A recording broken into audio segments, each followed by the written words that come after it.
현지 시간 목요일 뉴욕 증시가 일제히 상승했습니다. 경제 지표를 주시하는 가운데 나스닥 지수와 S&P 500 지수가 신고가를 경신했습니다.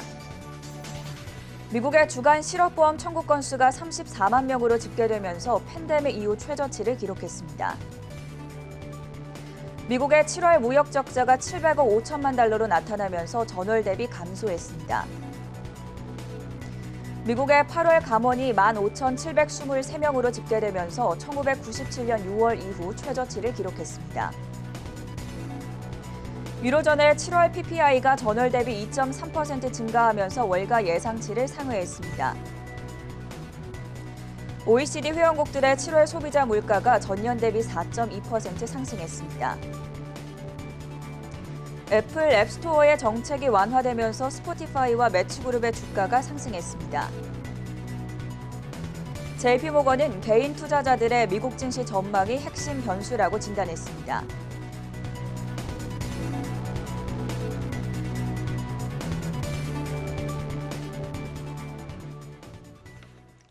네, 여러분 안녕하십니까? 금요일 아침 글로벌 이슈투데이의 전세원입니다.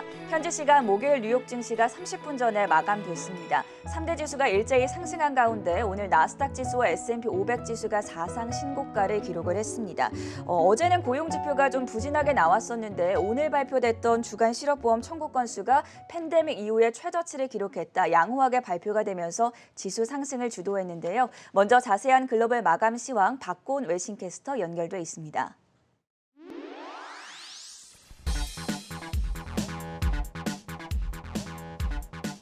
네, 뉴욕 증시 마감 시황 전해드리겠습니다. 오늘 뉴욕 증시는 주간 실업 지표가 예상보다 양호하게 나온 가운데 일제히 상승했습니다. 다우 지수는 0.37% 올랐고 S&P 500 지수는 0.28% 상승, 그리고 나스닥 지수는 0.14% 올랐습니다. S&P와 나스닥 지수는 종가 기준으로 사상 최고치를 경신했습니다. 오늘 시장은 하루 뒤에 발표되는 노동부의 고용보고서를 앞두고 주간 실업 지표를 주시했습니다. 이날 발표된 주간 실업보험 청구자 수는 전주보다 14,000명 감소한 34만 명으로 집계되며 팬데믹 이후 최저치를 다시 경신했습니다. 델타 변이 확산이 지속되고 있는 상황에서도 주간 실업 지표가 예상보다 긍정적으로 나오며 고용과 경기 회복 개선에 대한 기대가 다시 살아난 가운데 오늘 장에서는 특히 유가가 상승 탄력을 받았고 여행 관련주 등 경기 민감주들이 오름세를 보이며 다우의 상승을 견인했습니다. 이날 미국의 10년물 국채금리는 장중에 1.28% 부근에서 거래되었습니다. 오늘 장에서는 먼저 국제유가부터 살펴보겠습니다. 국제유가는 전날 오펙 플러스의 증산 규모 유지 속에 하반기 원유 공급이 부족해질 것으로 예상되고 있고 에너지 정보청의 원유 재고 감소와 주간 실업보험 청구자 수의 감소세도 경기 회복에 대한 기대를 강화하며 유가에 상승 압력을 가했습니다. 또한 달러의 약세도 유가를 지지한 모습입니다. WTI 가격은 2% 오른 69달러 선에 마감했고 브렌트유는 73달러 선에 거래되었습니다. 다음으로 업종별로도 자세히 살펴보면 오늘 장에서는 에너지주가 가장 많이 오르며 선전했고 반면에 커뮤니케이션주는 상대적으로 약세를 보였습니다. 종목별로도 살펴보면 오늘 장에서는 국제유가의 상승세 속에 정유주들이 좋은 흐름을 보였습니다.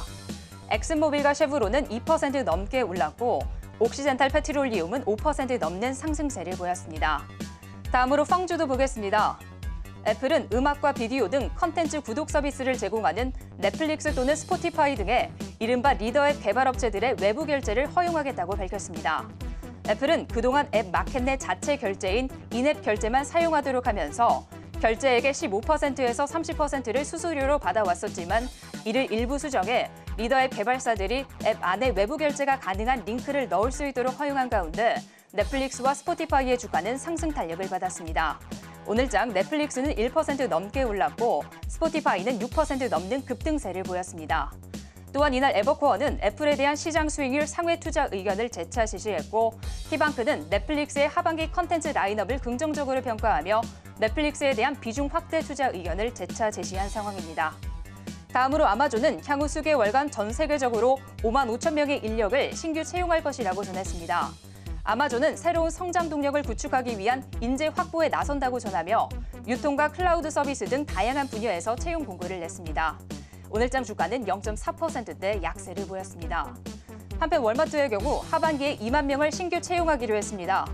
월마트는 오프라인 판매가 중심인 업체이지만 전자상거래 시장에서 아마존과 경쟁하며 급증하는 온라인 수요에 대응하고 배송 시장에서의 경쟁을 준비하고 있는 것으로 풀이되고 있습니다. 오늘장 주가는 0.5% 넘는 상승세를 보였습니다. 또한 코스트코는 제프리스에서 목표가를 월가 최고 수준인 525달러로 상향 조정한 가운데 오늘장 주가는 1% 가까이 올랐습니다. 다음으로 전기차 업체들의 주가 흐름도 보겠습니다. 일론 머스크 테슬라 CEO는 전날 반도체 공급난 여파로 테슬라가 선보일 슈퍼 전기차인 로드스터의 출시가 2023년쯤으로 연기될 것으로 예상했고 지난달에는 중국 상해 공장의 일부 가동을 나흘간 일시 중단했던 것으로 알려졌습니다. 오늘장 테슬라의 주가는 약보합권에서 마감했습니다. 또한 포드의 경우 반도체 칩 부족으로 지난달 미국 내 판매가 작년 대비 33% 감소한 것으로 나타난 가운데 주가는 0.6%대 약세를 보였습니다. 또한 GM도 칩 부족으로 북미 지역 공장의 자동차 생산을 대폭 축소한다고 밝혔습니다. GM은 미국과 캐나다 등에 소재한 8개 공장의 작업 중단을 연장하거나 추가할 것이라고 전한 가운데 주가는 약보합권에서 움직였습니다. 그리고 트위터는 다수의 팔로워를 보유한 컨텐츠 제작자가 팔로워로부터 구독료를 받을 수 있는 슈퍼 팔로우 구독 서비스 기능을 선보이며 인플루엔서 유치를 위한 보상 방안 마련에 나섰습니다. 하지만 오늘장에서 주가는 1% 이상 내렸습니다. 다음으로 버진 갤럭틱도 보겠습니다. 미국 연방항공청은 지난 7월 브랜슨 CEO의 우주 관광 당시의 비행선 항로 이탈에 대해 조사 중인 가운데 결과가 나올 때까지 버진 갤럭틱의 비행을 금지한다고 전했습니다. 오늘장 버진 갤럭틱은 2% 넘게 떨어졌습니다. 한편 버라이즌은 분기 배당을 주당 64센트로 2% 올릴 것이라고 밝힌 가운데 주가는 0.7% 가까이 올랐습니다. 다음으로 유럽으로 넘어가 보겠습니다. 유럽 증시는 다음 주에 있을 ECB 통화회의를 대기하는 가운데 미국의 지표 개선과 유가의 오름세 속에 상승세를 보였습니다. 독일 닥스 지수는 0.1% 올랐고 프랑스 깍그 지수는 0.07% 상승, 그리고 영국 증시는 0.2% 올랐습니다. 마지막으로 금 가격은 노동부의 고용보고서를 대기하며 주간 실업지표가 개선세를 보인 가운데 하락세를 보였습니다. 다만 달러의 약세는 금 가격의 추가 하락을 제한한 모습입니다. 오늘장 금 가격은 0.3% 내린 1,811달러 선에 마감했습니다. 오늘장 마감 시황 전해드렸습니다. 세계 각국의 이슈로 투자자의 든든한 하루를 보장해드리는 글로벌 이슈투데이 시간입니다. 어제 제가 이 문구를 빠뜨렸더니 일부 시청자분들께서 아쉽다라고 말씀을 해주셔서 뜨끔했습니다. 오늘도 여러분의 해외 주식 든든한 길라잡이 두 분을 모셨습니다. 홍성진 그리고 전가은 외신캐스터 나와 있습니다. 어서 오세요. 자, 첫 번째 소식부터 바로 확인해 보시죠. 미국의 경제지표 동향부터 체크해 보겠습니다. 매주 금요일마다 전해드리고 있는 이슈인데 주간 실업보험 청구 건수가 발표됐습니다. 어제 우리가 전해드렸던 8월 민간 고용은 다소 아쉽게 나와서 좀 부진하다 이런 평가도 나오기도 했었는데 오늘 발표됐던 고용지표는 양호하게 나오면서 지수 오름세를 주도하지 않았습니까? 네, 그렇습니다. 매주 목요일마다 돌아오는 주요 경제 지표죠. 우선 미국의 주간 실업보험 청구자 수부터 살펴보겠습니다. 미 노동부는 지난주 실업보험 청구자 수가 총 34만 명으로 집계됐다고 밝혔는데요. 이는 월가 예상치보다 낮은 수준으로 지난해 3월 팬데믹 사태 이후에 최저 수준을 기록한 것으로 확인됐습니다. 이와 관련해 월스트리트저널은 최근 델타 변이 바이러스가 시장에 큰 타격을 입히고 있지만 그럼에도 불구하고 고용시장은 강하게 회복하고 있는 상황이라면서 특히 몇 달 동안 상당한 개선을 본 만큼 하반기에도 시장은 개선될 것이라고 밝혔습니다. 이어서 미 상무부가 미국의 7월 무역 적자를 공개했는데요. 약 700억 5천만 달러를 기록하면서 시장 예상치보다는 낮게 집계됐습니다. 또 미국의 2분기 비농업 부문 노동 생산성 수정치도 발표됐는데 전분기 대비 2.1% 증가로 수정되면서 월가 전망치를 하회한 점 참고하시기 바랍니다. 이어서 오늘 시장은 월가 전문가들의 미 증시 전망에도 주목했습니다. 글로벌 IB 가운데 JP모건은 최근 미 증시가 개인 투자자들의 영향을 크게 받고 있는 상황이라고 전했는데요. JP모건은 개인 투자자 가운데 특히 젊은 투자자들이 주식과 펀드를 매우 공격적으로 사고 있다면서 하반기 미 증시를 파악하기 위해서는 이들의 움직임을 잘 모니터링할 필요가 있다고 밝혔습니다. 또 연준의 테이퍼링 일정이 개인 투자자들의 태도를 변화시킬지도 살펴봐야 한다면서 투자자들의 투자 동향이 미 증시 핵심 변수가 될 것이라고 전했습니다. 한편 배런스 역시 미 증시에 대한 전망 전망을 내놨는데요. 배런스는 미 증시가 하반기에 추가 랠리를 이어갈 수 있을 것이라면서 최근 미 증시의 거래량이 늘어나고 있는 점을 긍정적으로 평가했습니다. 또 뉴욕 증권거래소 NYSE에 상장된 종목 가운데 무려 80%가 상승세를 보이고 있다면서 남은 4개월도 기대해볼 만한 상황이라고 전했습니다. 네, 밤 사이에 발표된 미국의 다양한 경제 지표들과 함께 향후 증시 전망까지 짚어봤고요. 두 번째 뉴스로 넘어가 보겠습니다. 22일 연말 테이퍼링 가능성이 불거지고 있습니다. 어제 저녁에 CNBC가 보도한 내용이었는데요. 경제 전문가들의 발언을 인용해서 유럽중앙은행이 오는 12월에 테이퍼링과 관련된 결정을 내릴 수도 있다, 이런 보도를 내놨습니다. 향후 또 미국 연준의 통화정책 결정에도 영향을 줄 수 있을 만큼 체크를 해봐야겠죠. 전가은 캐스터가 전해주시죠. 네, 유럽중앙은행에서 테이퍼링, 자산 매입 축소에 나설 거라는 관측이 나오고 있습니다. 유로존의 국채 수익률 상승세와 주요 데이터들이 테이퍼링의 신호탄이 되고 있습니다. 이탈리아와 독일 국채 수익률이 지난달 저점을 찍은 이후 가파르게 상승하는 모습을 보이고 있습니다. 또 유로존 8월 소비자 물가지수 예비치는 작년에 비해 3% 상승하며 10년 만에 최고치를 기록한 바 있습니다. 유럽 지역의 백신 접종률도 높은 상황에 더 이상 대규모 양적 완화를 이어가기는 어렵다는 분석이 이어지는 겁니다. 가장 가까운 ECB 통화정책회의는 이번 달 9일에 예정이 되어 있는데요. 전문가들은 이번 회의에서 테이퍼링과 관련한 이야기가 나올지 주목을 하고 있습니다. 다만 중요한 조치들은 몇 달 더 기다리며 코로나 상황과 향후 전망을 살펴본 후 12월쯤 나올 거란 관측이 우세합니다. 악사투자은행의 이코노미스트 길레스 모크는 ECB 집행위가 결정을 내리기 전에 시간을 갖고 향후 전망을 검토하길 원할 것이라고 내다봤습니다. 현재 유럽에서는 팬데믹 긴급 매입 프로그램이라고 불리는 채권 매입 프로그램 PEPP를 통해 총 2조 1,900억 달러의 규모의 자금이 지원되고 있습니다. 전문가들은 올해 말까지는 PEPP 구매가 여전히 매우 높은 수준을 유지할 것이라며 마감 기한으로는 내년 3월을 예상하고 있습니다. 유럽에서는 PEPP뿐만 아니라 월간 200억 유로에 달하는 자산 매입 프로그램 APP도 유지가 되고 있는데요. 전문가들은 이 APP는 2023년까지 유지가 될 것이며 그해 4분기에 첫 금리 인상이 이뤄질 수 있다고 전망하고 있습니다. 현재 남은 변수는 코로나19의 상황이겠지만 전문가들은 세부 사항이 12월 회의에서 공개될 것이라고 전망하고 있습니다. 며칠 전에 발표됐던 유로존의 소비자 물가지수가 10년 만에 최고치를 기록했다, 인플레이션이 우려된다라는 소식을 전해드렸었는데, 이에 따라서 유럽중앙은행에서 12월 달에 테이퍼링 연말 가능성이 나오고 있다는 점 짚어봤고요. 세 번째 이슈 체크해 보시죠. 자, 반도체 부족 사태, 일명 반도체 쇼티지 사태가 여러 기업들에 타격을 주고 있습니다. 오늘 참 많은 특히나 자동차 업계 관련한 소식이 나왔었는데, 홍성진 캐스터 어떤 내용들 살펴보면 좋겠습니까? 네, 글로벌 반도체 품귀 현상이 자동차 업계에 큰 타격을 주고 있습니다. CNBC는 현지 시간 2일 중국의 대표적인 전기차 기업들의 8월 인도량이 반도체 공급난으로 인해 큰 폭으로 감소했다고 전했는데요. 반도체 품귀 현상이 당분간 이어질 것으로 보인다면서 전기차 업체들의 하반기 인도량에도 큰 영향을 끼칠 것이라고 분석했습니다. 우선 니오는 8월 인도량이 5,880대로 집계됐다고 밝혔습니다. 이는 7월 인도량에 비해서 2,000대가량 줄어든 수치인데요. 이와 관련해 니오 측은 코로나19 사태로 인한 공급망 불확실성과 반도체 공급 부족 현상이 전기차 생산 계획에 큰 차질을 빚었다면서 3분기 전기차 인도 물량 전망치 역시 하향 조정할 계획이라고 전했습니다. 앞서 니오는 3분기에 최대 2만 5천 대까지 인도할 수 있을 거라고 예상했지만 이번 반도체 공급난 사태로 인해 3분기 전망치 역시 2천 대가량 낮추기로 한 상태입니다. 이어서 샤오펑 역시 8월 인도 물량이 약 1,000대가량 감소한 7,214대로 집계됐다고 밝혔습니다. 이를 두고 샤오펑의 CEO는 현재 반도체 부족 같은 공급망 문제가 자사의 가장 큰 장애 요인으로 작용하는 상태라고 전하기도 했습니다. 다만 중국의 전기차 3인방 가운데 우승 기업도 있었는데요. 리오토는 니오와 샤오펑과는 다르게 8월 인도 물량이 전달에 비해 10% 늘었다면서 총 9,433대가 집계됐다고 밝혔습니다. 한편 반도체 품귀 사태는 중국뿐만 아니라 미국의 자동차 기업에도 영향을 끼치고 있는 상황입니다. CNBC는 현지 시간 2일 GM 역시 반도체 공급 부족을 이유로 북미 지역 공장의 자동차 생산을 대폭 축소할 계획이라고 밝혔는데요. 이번 생산 축소로 인해 쉐보레 시리즈, GMC 중형 픽업 트럭 등 또 북미 지역의 크로스오버 차량까지 영향을 받을 것이라고 전망했습니다.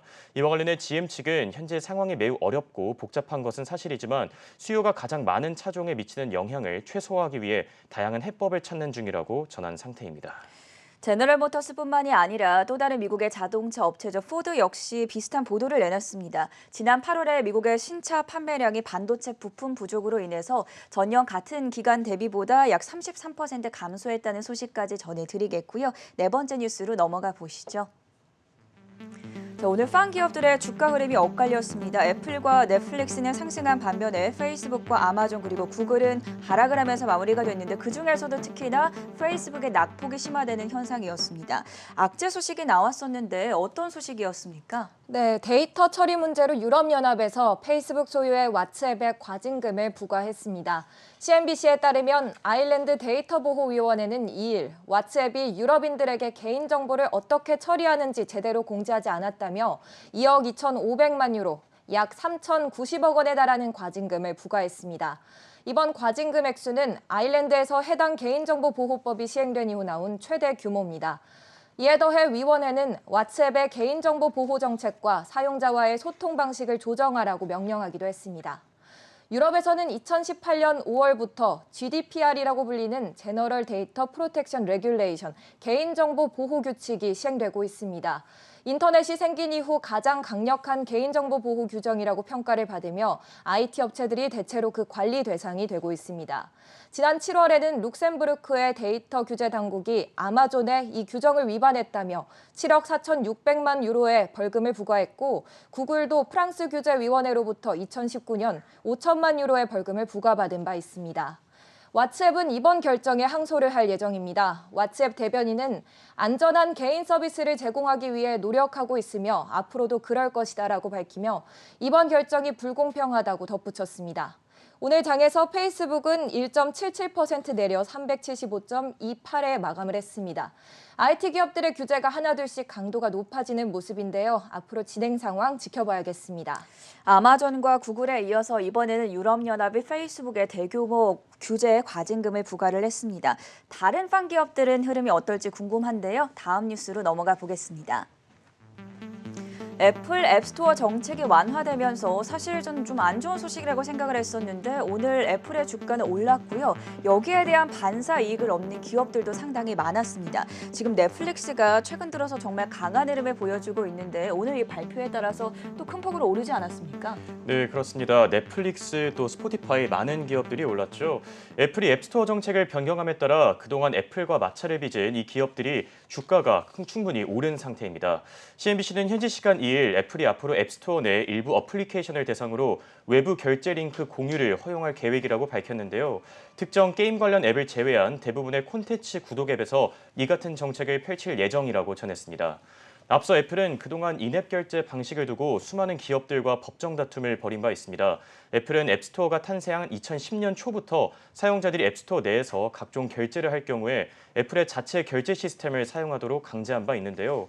여기에 사용자들의 결제 금액에서 최대 30%까지 수수료를 받아가며 각종 반독점 이슈에 휘말린 바 있습니다. 하지만 애플 이런 논란을 의식했는지 이제 어제였죠. 일본 공정거래위원회의 합의를 끝으로 내년 초부터 인앱 결제 방식을 강제하지 않을 예정이라고 밝혔는데요. 이 같은 정책을 일본뿐만 아니라 전 세계적으로 적용할 계획이라면서 앞으로 기업들이 사용자들에게 외부 결제 링크를 자유롭게 남길 수 있도록 조치를 취할 계획이라고 전했습니다. 한편 애플의 이 같은 정책이 발표되자 그동안 인앱 결제 방식으로 손해를 봤던 기업들의 주가가 일제히 상승했습니다. 특히 애플 반독점 소송의 최전선에 서 있던 스포티파이의 경우에는 6%가량 상승한 254달러 선에 거래를 마쳤는데요. 이와 관련해 스포티파이 측은 애플의 이번 정책은 충분히 환영할 만한 일이지만 아직 앱스토어 정책과 관련해 개선점이 많이 남은 상태라고 전했습니다. 실제로 월가 분석가들 역시 애플이 이번 정책을 게임 앱에는 적용하지 않겠다고 발표한 점이 애플에게는 독이 될 수 있을 거라고 평가하기도 했습니다. 이 외에도 대표적인 콘텐츠 구독 앱인 넷플릭스와 범블의 주가 역시 오늘 스포티파이를 따라 큰 폭으로 올랐는데요. 전 세계적으로 반독점 규제가 강화되고 있는 만큼 애플이 향후 앱스토어 정책을 또 어떻게 개선해 나갈지 귀추가 주목되는 상황입니다. 애플의 이번 정책에 따라서 확실히 스트리밍 업계는 좀 수혜를 받은 모습입니다. 근데 조금 전에도 언급을 해주셨지만 게임 업계에는 적용될지 좀 의문이 있다라고 해주셨는데 실제로 오늘 액티비전 블리자드가 1.2% 하락을 했고요. 또 일렉트로닉 아츠도 0.7% 약세 보이면서 마무리됐다는 점 참고해 보시면 좋겠습니다. 오늘의 마지막 소식입니다. JP모건이 선정한 9월 유망주들 확인해 볼 텐데요. 전가은 캐스터가 준비했습니다. 날씨가 선선해지면서 9월이 다가왔습니다. JP모건은 매달 초 추천 종목들을 발표를 하는데요. 오늘은 9월의 추천 종목을 살펴보겠습니다. 이번에 목록은 크게 성장주와 가치주를 모두 골고루 포함하고 있고 대체로 비중 확대 의견을 받은 종목들로 구성이 되어 있습니다. 네, 기존에 있었던 US 뱅코프 대신 썬런이 목록에 올랐습니다. 썬런은 2분기 재무 상태가 다소 부진해서 최근 주가도 지지부진했습니다. 하지만 JP모건은 연말까지 마진에 강한 반등이 있을 거라고 기대를 하고 있습니다. 올해 주가는 31%가량 하락을 했는데요. 목표가로 86달러를 잡으며 90%의 상승 여력이 있다고 봤습니다. 다음으로 이 두 회사는 소매 유통업체들입니다. 달러 제너럴은 미국판 다이소라고도 불리는 할인 유통업체입니다. 편리함과 가격으로 다른 아마존과 월마트와 같은 업체들과 경쟁을 하고 있으며 매장을 부동산 임대 방식으로 운영하여 매장 위치를 효율적으로 재배치하는 전략으로 움직입니다. 또 베스앤바디웍스는 목욕용품을 주로 팔고 있습니다. 본래 엘브랜즈가 빅토리아 시크릿과 베스앤바디웍스 모기업으로 있는 형태였는데 얼마 전 다른 두 회사로 분할해 별개 상장 기업으로 자리 잡았습니다. 또 스테이트 스트리트는 지난 8월 금융 중심지인 뉴욕 사무실에서 철수를 하고 원격 근무와 사무실 근무를 병행하는 하이브리드 근무 방식으로 운영하겠다고 밝힌 바 있습니다. 목록에서 운송회사 페덱스까지 확인하시면 되겠습니다. 다음으로 구글과 포드 등 여러 기업들 또한 하나둘씩 사무실 복귀 시점을 내년으로 연기를 하고 있습니다. 재택근무의 흐름이 계속해서 이어질 걸로 보이는데요. 이로 인해 단기적으로는 컴퓨터 회사 델테크놀로지에 주목을 했습니다. 주가는 올해 31%가량 상승했는데 앞으로는 120달러까지 오를 수 있다고 보입니다. 시그니처 뱅크는 암호화폐를 발빠르게 도입한 은행으로 투자자들의 주목을 받았으며 올해만 주가가 90%가량 올랐습니다. 현재 262달러 선에 거래되고 있습니다. 네, 다음으로 국내에서는 맥주로 유명한 미국의 와인 제조업체 컨스텔레이션 브랜즈도 목록에 있습니다. 마지막으로 코로나 시기에 주목을 받았던 제약회사 일라이릴리와 홈트레이닝계의 넷플릭스로도 불렸던 펠로톤인데요. 백신 접종으로 코로나 수혜주 조정이 시작됐다며 코로나 수혜주 옥석 가리기가 필요한 시점이란 의견이 많다는 점도 참고하시기 바랍니다. 지금까지 JP모건의 9월 추천 종목들 살펴봤습니다.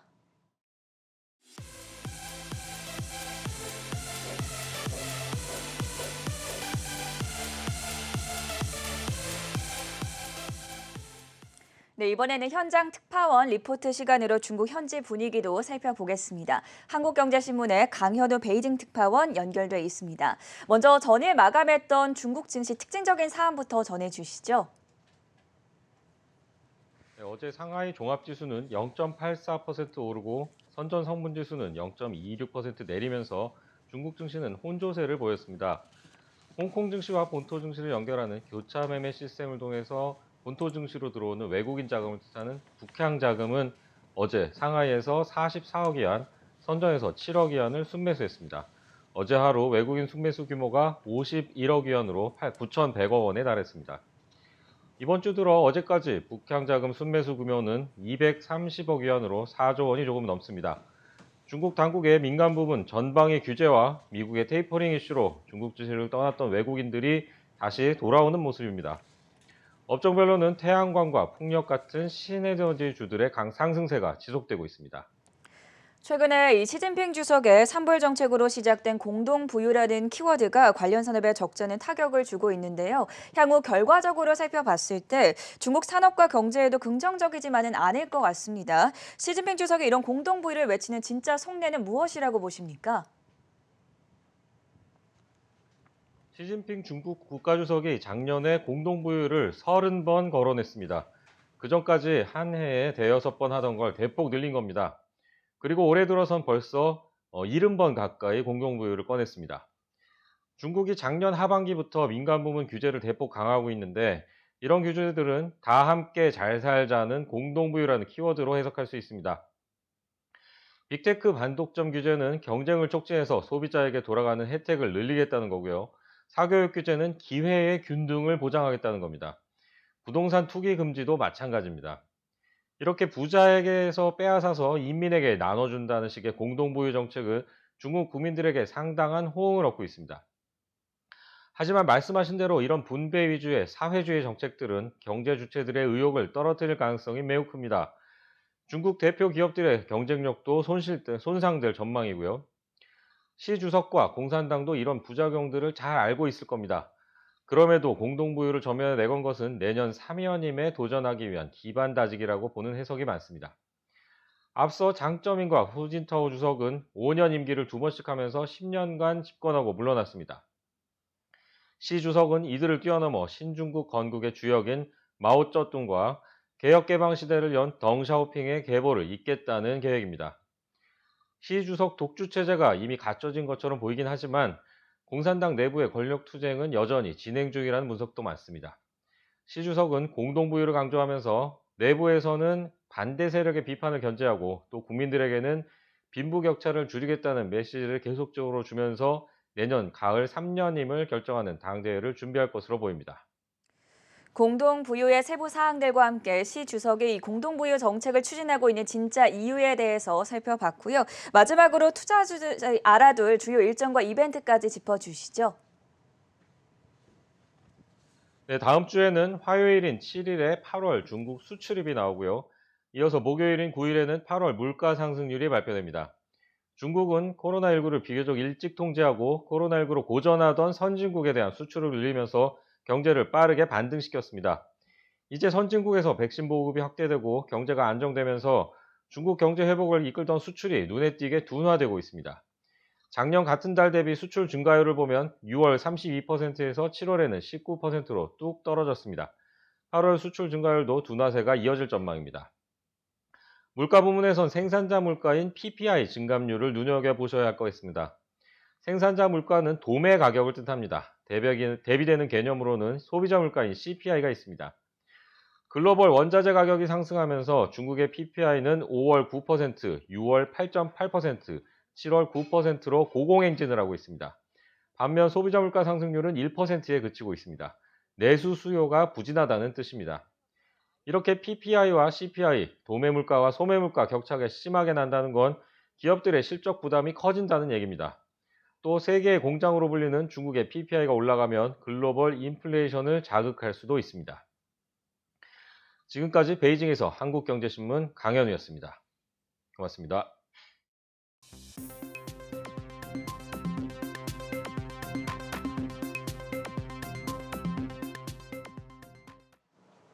안녕하세요. 투데이 머니 인포메이션의 강수민입니다.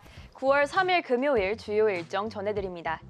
먼저 국내 일정인데요. 오늘 발표되는 경제지표로는 8월 외환 보유액과 7월 온라인 쇼핑 동향이 있습니다. 다음으로 미국 일정 살펴보겠습니다. 메리 데일리 샌프란시스코 연은 총재 연설이 오늘 예정되어 있습니다. 파이낸셜 타임스와의 8월 인터뷰에서 메리 총재는 고용시장과 소비지출 회복을 언급하며 올해 말이나 내년 초쯤에 테이퍼링이 가능할 거다라고 밝힌 바가 있는데요. 이번 연설에도 관심이 쏠리고 있습니다. 미국 노동부는 오늘 8월 고용 동향 보고서도 발표합니다.